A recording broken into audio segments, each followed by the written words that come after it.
Well, of course, the death of a spouse can be the hardest thing a person has to face.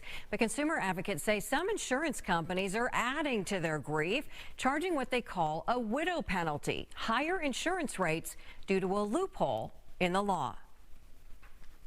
He was a retired Oklahoma City police officer. July 9th, 2021, Pam Kucha says her world was rocked when her husband Jimmy died. He passed away from a very rare cancer. After notifying her insurance companies, Kucha says her homeowner's insurance went up about $100 for a 6-month policy. I have a perfect credit rating. Both of us did.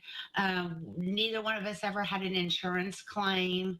And she says her auto insurance went up $160 a year.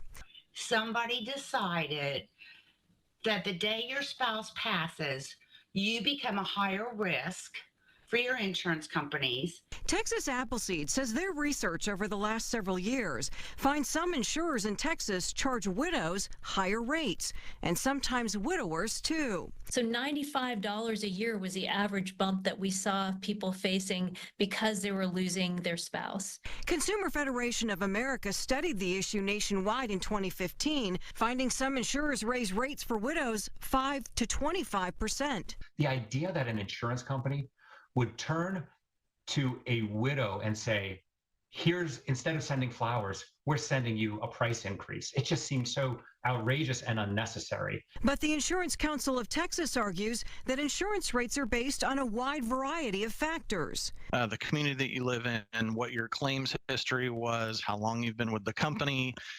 So there's it's not this one thing changed my rate. And points out that Texas law prohibits insurance pricing discrimination. In Texas, you can't actually rate, it's actually illegal to rate based off of marital status, age, gender, all those things. If there is such a prohibition on it, why do they keep on doing it? Texas Appleseed says the law has a loophole.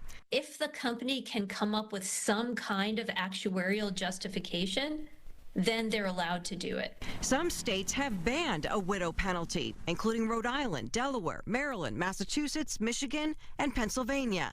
Kucha and Texas Appleseed want Texas to follow suit. So Texas Appleseed is urging drivers to contact state legislators to call for change. If you are a widow or widower and you believe this has happened to you, you can file a complaint with the Texas Department of Insurance.